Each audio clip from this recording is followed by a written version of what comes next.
Aloha, friends and family, and welcome back to the reading of our cosmic origin.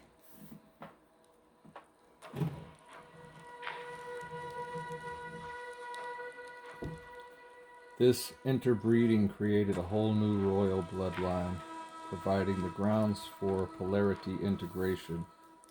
This interbreeding also allowed the fifth-dimensional Lyran etheric humans to inherit the lower chakras, thus rooting them into their lower spheres of matter in the third, second, and first dimensions. In turn, it also allowed the now hybrid reptilians to inherit the higher chakras, setting the grounds for their eventual ascension back into the Atom Kadmon. There is no doubt that this interbreeding provided the grounds for the two species to begin integrating their differences in order to complete the game of polarity integration, of merging the higher and lower chakras, the higher and the lower dimensions. Despite the new race of hybrid human reptilians and their coexistence, it turned out that the General Dracos had finally convinced not only the majority of the reptoids, but also most of the new hybrids, which became known as the Orion physical humanoids, to launch an attack on the etheric quasi-physical Lyran angelic humans, who were mainly inclined towards spiritual growth. These Lyran humanoids wanted nothing to do with technology, for they had no interest in the development of the lower chakras, as they only sought to be spiritual. Two things fell in favor of the attack.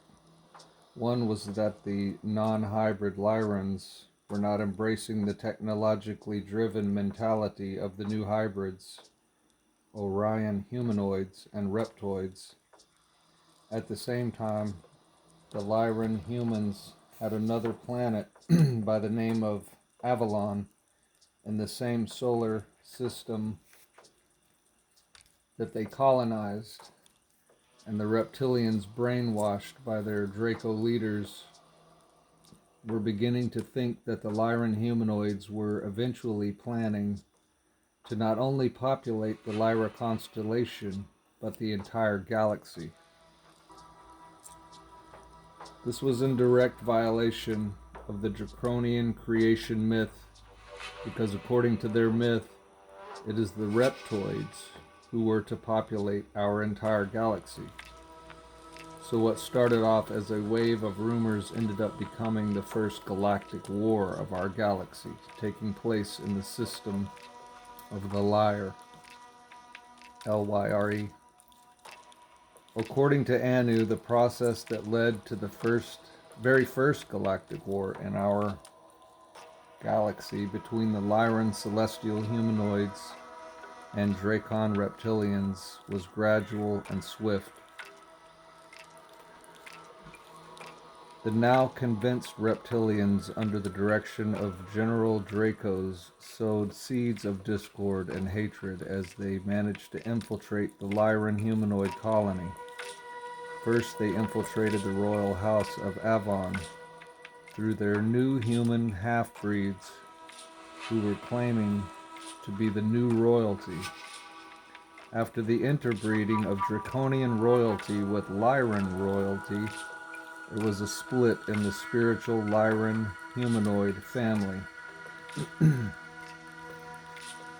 Now we had two types of galactic humanoids: the original feminine spirituality-oriented Lyran humanoids that didn't inherit the lower chakras by not interbreeding with the reptoids on one hand, and the masculine-oriented humanoids that became the offspring of the interbreeding humanoids who had developed the lower chakras, making them more material into the fourth and third dimension. These humanoids were known as the masculine incline half-breeds.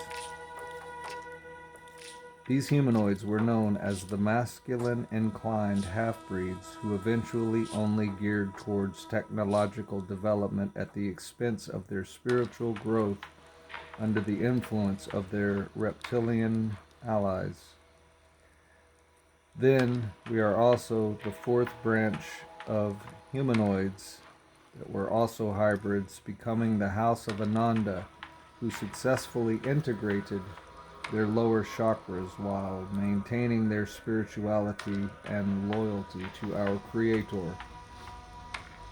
It was this line of Ananda that created a whole new race of spiritual and material beings that later became the liberators of Orion.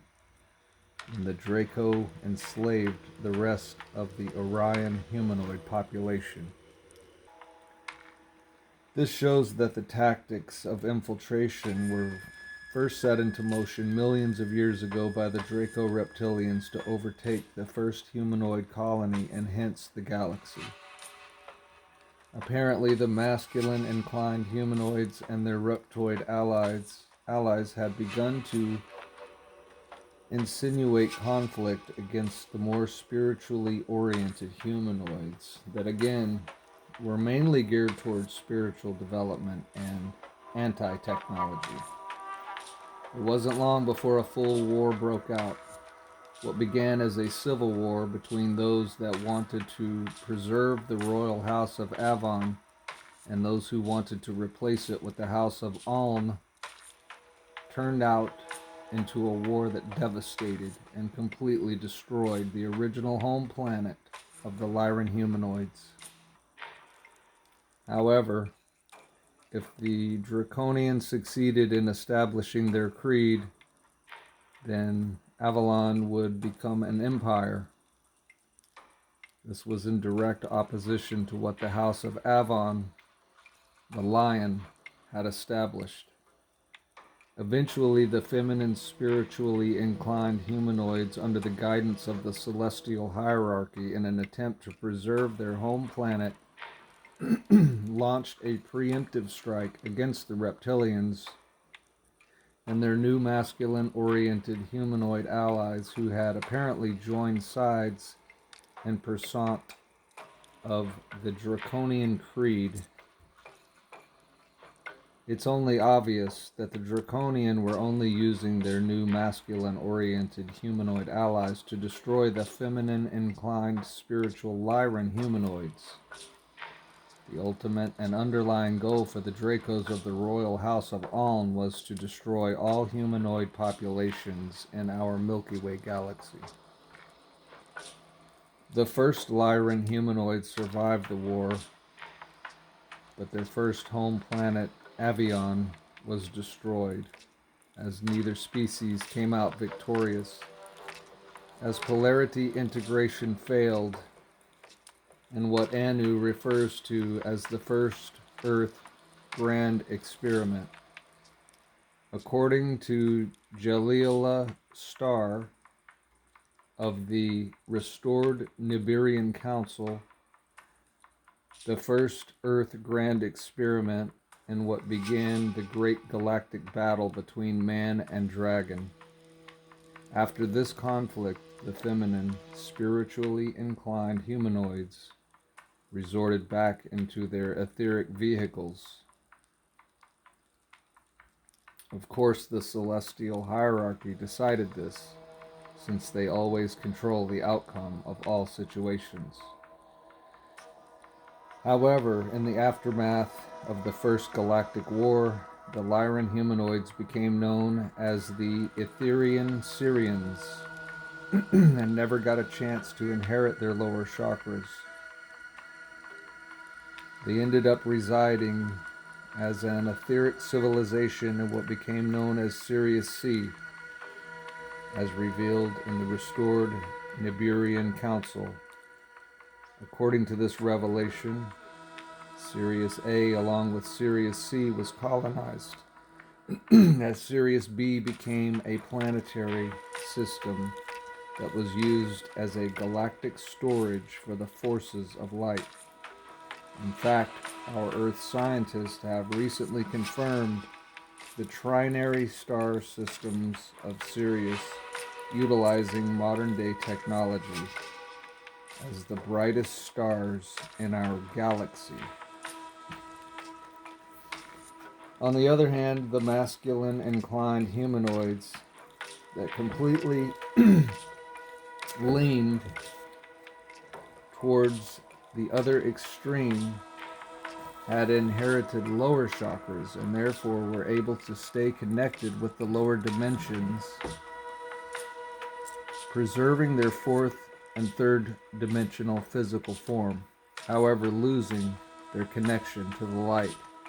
They became known as the Orion humanoids, which were sent to live in the Orion constellation since Orion was grounded in all dimensions.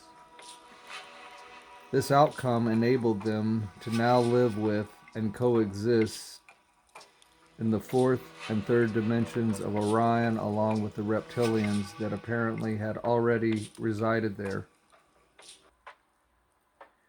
It was this transference of the masculine Orion humanoid family that for the first time led to the gradual population of humanoid civilizations in Orion.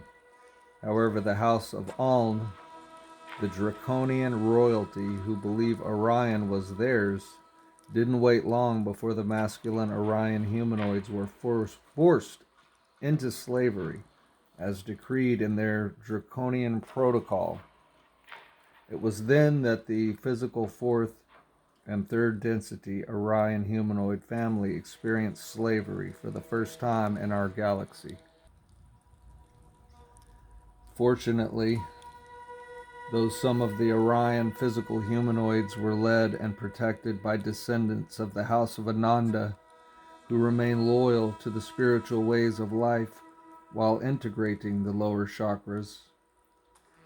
This third group of beings that achieved polarity integration among themselves were able to form a resistant band of galactic spiritual warriors in Orion that became known as the Black League of Orion. This resistance movement eventually provided the grounds for another galactic battle, and thus, as mentioned earlier, the real Star Wars began in Orion between the now physical Orion humanoids and the physical Orion reptilians. In fact, the power of the Orion angelic humanoids was characterizing by blue that represented the blue bright light of Sirius that stems from the Clusian blue ray of Lord Michael as the leader of the forces of light. As for the Dracos, there was red, which was symbolic to their desire for absolute power, as red is also the color of the root chakra, the lowest chakra. Perhaps George Lucas tapped into the Akashic records of our galaxy to retrieve a buried galactic past. Overall, the wars of Orion lasted for millions of years between the Orion humanoids and the Orion reptilians. Eventually, thanks to the Orion Black League formed by the resistance of the Orion humans, the formation of the Galactic Federation of Free Worlds in Orion came about approximately 5 million years ago. It was this Federation of Light that eventually began restoring the star systems of Orion, thus bringing peace and freedom to not only the entire Orion region, but to other parts of the galaxy that have been controlled by the Draconian Empire. However, before we attempt to uncover our own planet's forbidden history and how the humanoid race came to our planet, we must first understand some events that transpired in the Pleiades star system, since our solar system belongs to it.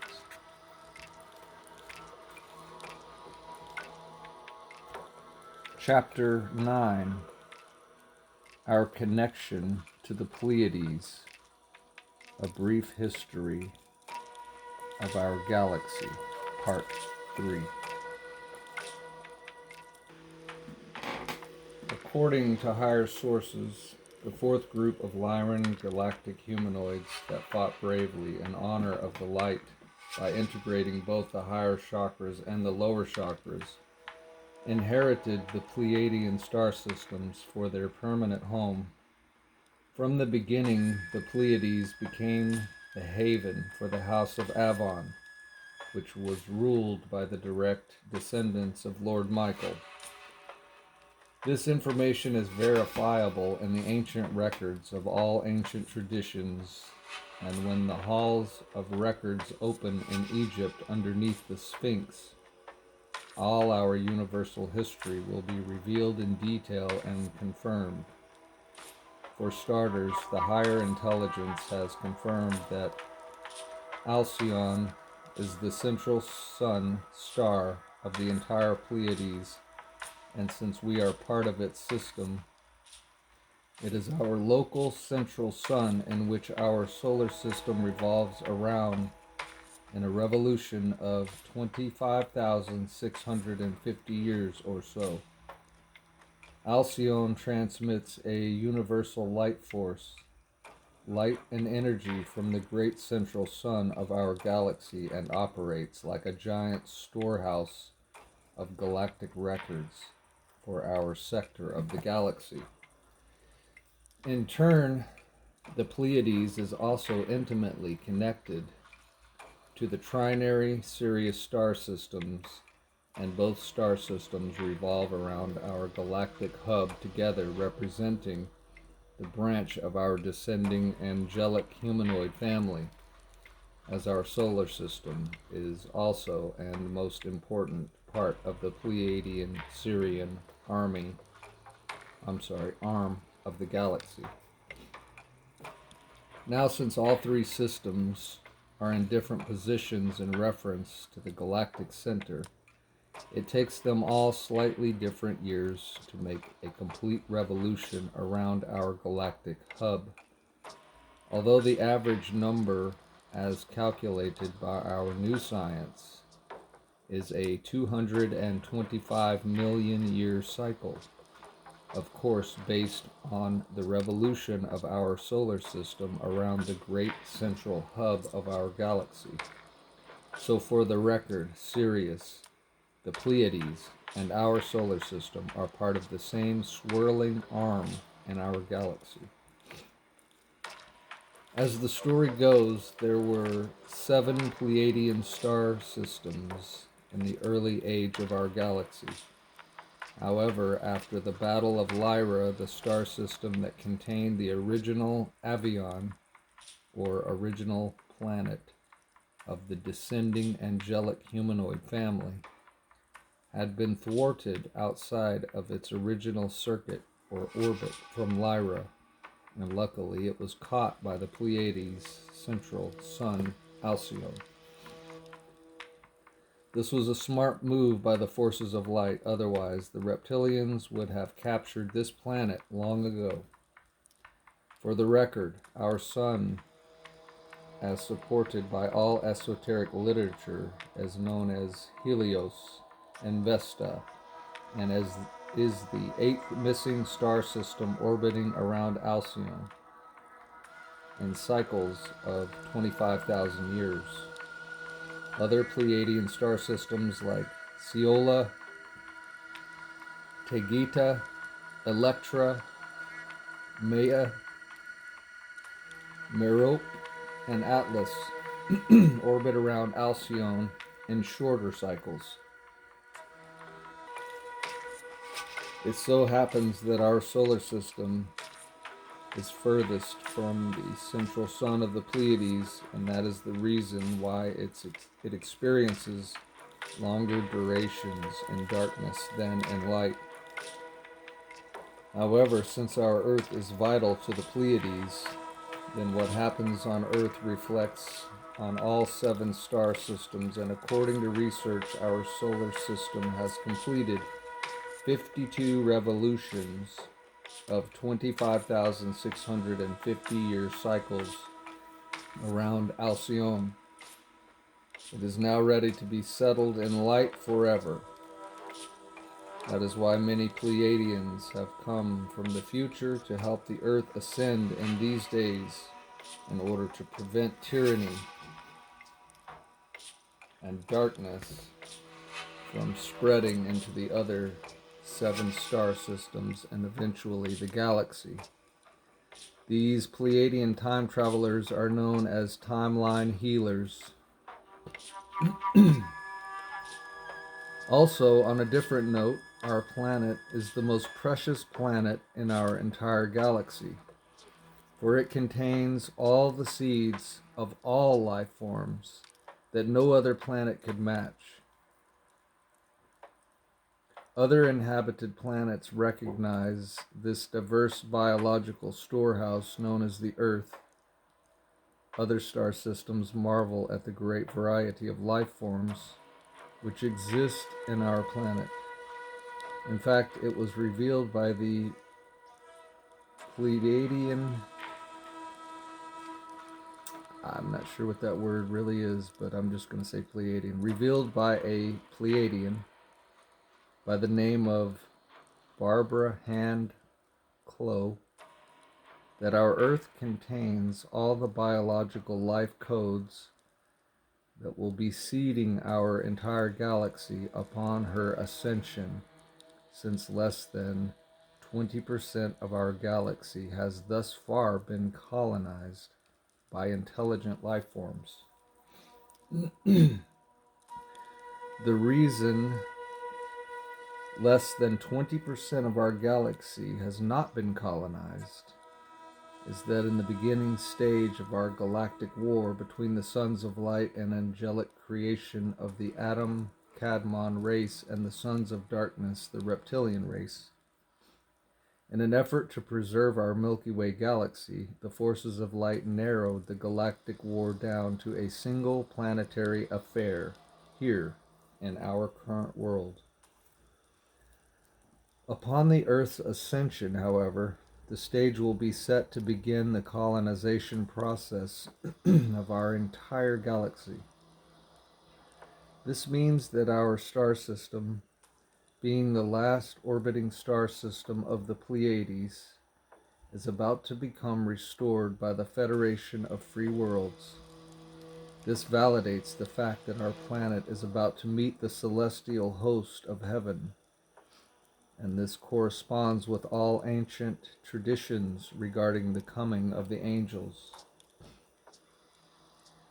At the beginning of the Pleiades expedition, things were moving along perfectly without any interventions or problems from the dark forces of the Draco-Orion Empire.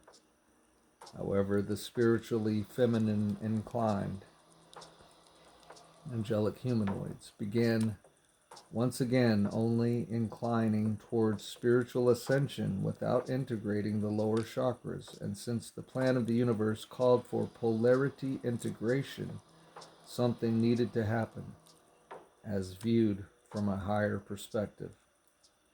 As a result of this, it was decided by the higher celestial councils, overseers of many galaxies, and for the sake of proper spiritual evolution, that it was time for the one-sided galactic humanoids to once again remember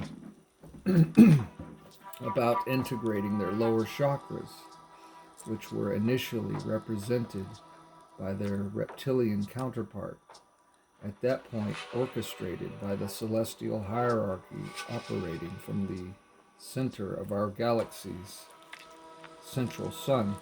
It was time for the angelic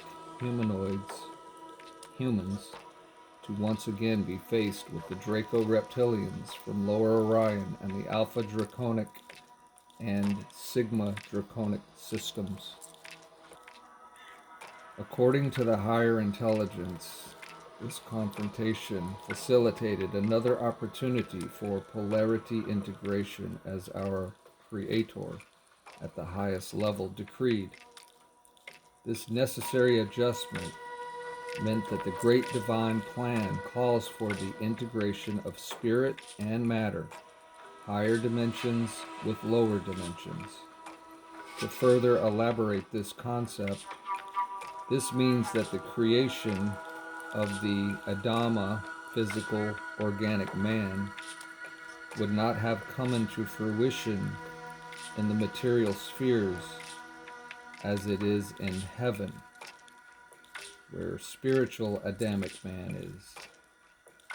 In addition, it is extremely important to understand that the lower chakras are crucial in order to exist in the lower material dimensions of the fifth, fourth, and third densities. Therefore, if it weren't for the arrival of the reptilians, polarity integration would have never been completed, especially as scheduled in our current time wave today, which is what the restored Nibirian Council refers to as the Third Earth Grand Experiment. Eventually, this conflict that became known as the Second Earth Grand Experiment ended with the destruction of the second Avion planet. The Seven Sisters were secured except for our solar system. This was the third major galactic war since the never-ending Battle of Orion. Another important matter that was revealed by the now restored NC Nibirian Council is that the Etherian Syrians, the etheric humanoid light beings who failed at inheriting a lower material vehicle, had scanned the galaxy for another planet to inhabit that was rooted in the lower dimensions of organic physical form. They found a planet by the name of Tiamat in our current solar system, which is believed to be the reincarnating Avion planet before it became our current Earth. As reported by the Nibirian Council, Tiamat, or Earth, was formed from the remnant debris that were left over from the first destruction of Avon/Earth in Lyra Sirius during the First Galactic War, before it was caught by our current solar system. Since the Etherian Syrians sought to colonize it, as planned by the galactic celestial hierarchy, the Etherian Syrians needed to evolve a third density organic physical vehicle that would allow them to exist in the lower fourth and third dimensions of Tiamat, or Earth. So the plan was set in motion to begin developing a perfect Adama organic vehicle from the bottom up for the use of the Etherian Syrians of Sirius C, but this requirement meant evolving a vehicle from the ground up in order to really integrate and develop the lower chakras. Now, according to the Nibirian revelation, the problem with this expedition was that some Syrians of this particular group decided it was in their best interest to jumpstart the evolutionary gun to explore the lower dimensions by incarnating in the premature vehicles of the third density evolving mammals without waiting for the completion of their upright, standing, organic Homo simian 1.1 vehicles. Apparently, after the Etherian Syrians had incarnated to explore physical life in Tiamat, they had forgotten about their true nature and got stuck in the animal-mammal reincarnation cycle, and so needed to evolve back into full conscious galactic humans through a series of vehicle upgrades. There will be more on this subject later when the true history of our planet is revealed. It is also important to understand that all humanoid intelligent life forms in the multiple worlds are either a product of direct seeding by the Galactic Federation under the orders of the Celestial Councils. Also, by virtue of cosmic rays coming from the center of the galaxy, mammalian humanoids, simian primitive races, are sprung into existence from the bottom up, starting from Dimension 1. However, in some cases, as is in the case of reptoid, droid, insectoid species, planets have also been seeded, but these were a few because the reptoids' intentions were the domination of already existing species. Fortunately, the Galactic Federation reached our planet and solar system before the Draco reptilians, and had arranged for this system to be a galactic humanoid home from its beginning.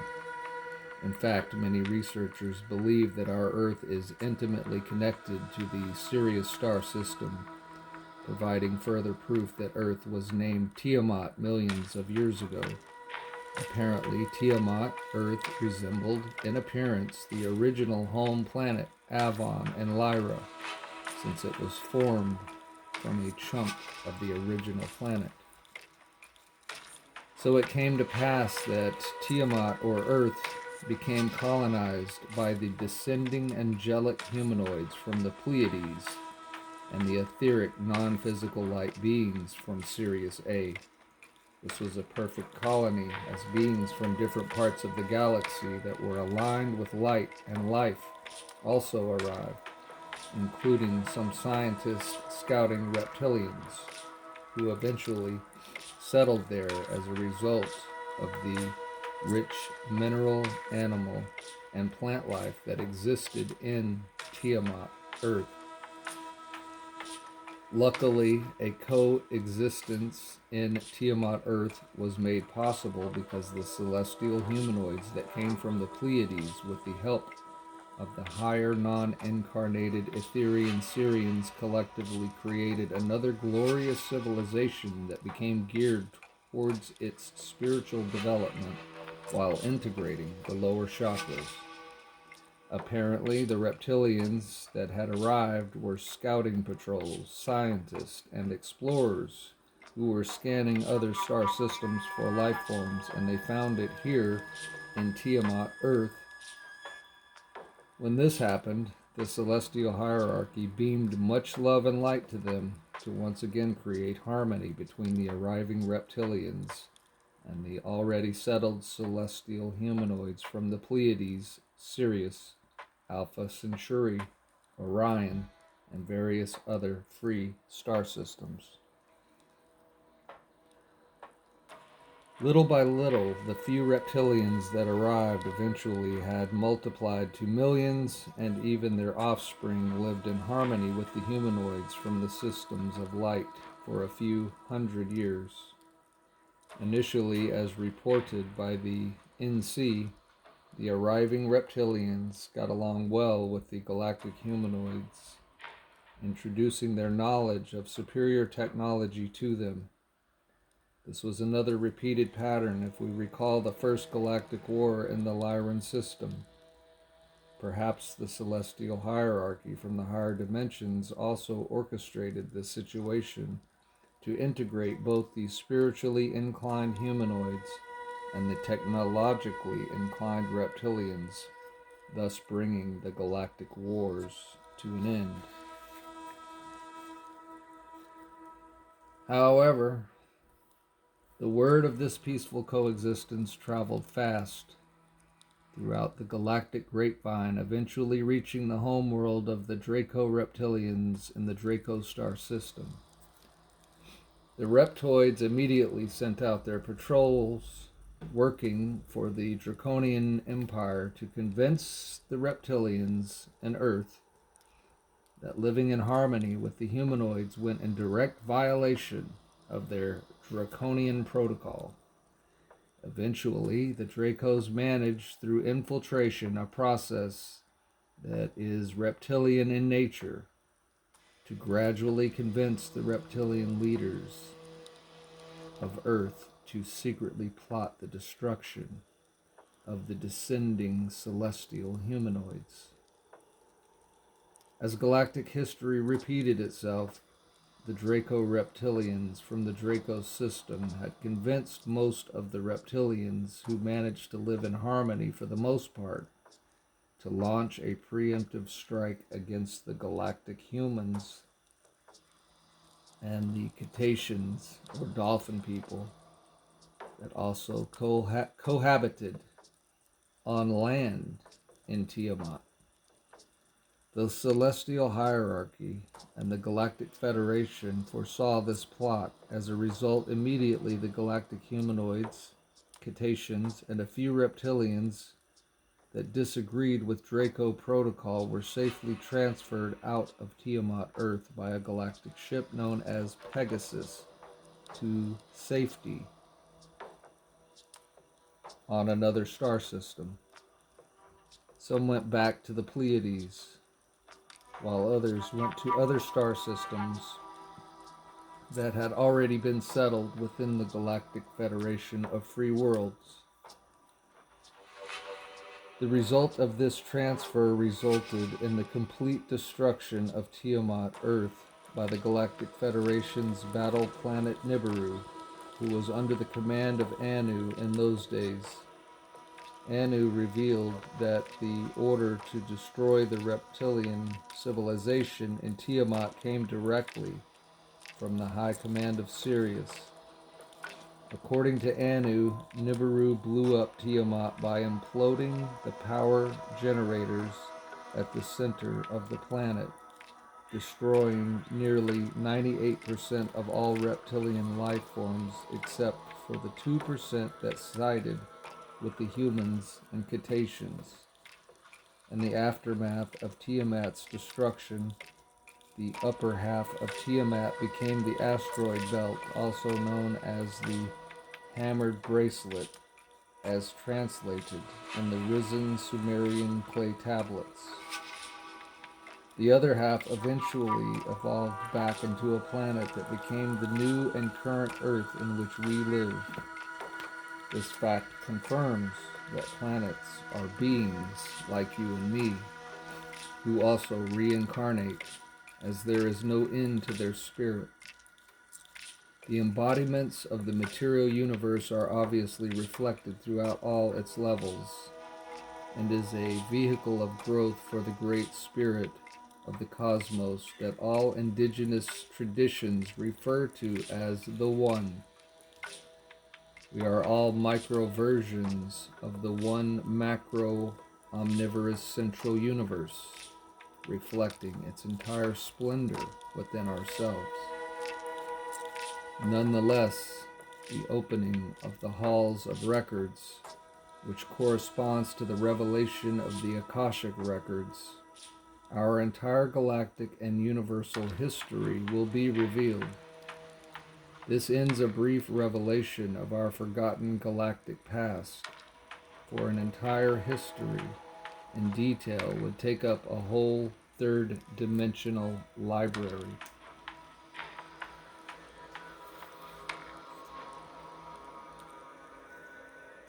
And when we return, my friends, we will pick it up at Chapter 10.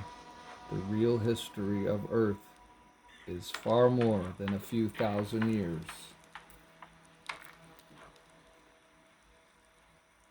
We leave you in the love and the light of the infinite Creator. Until then, my beautiful friends and family.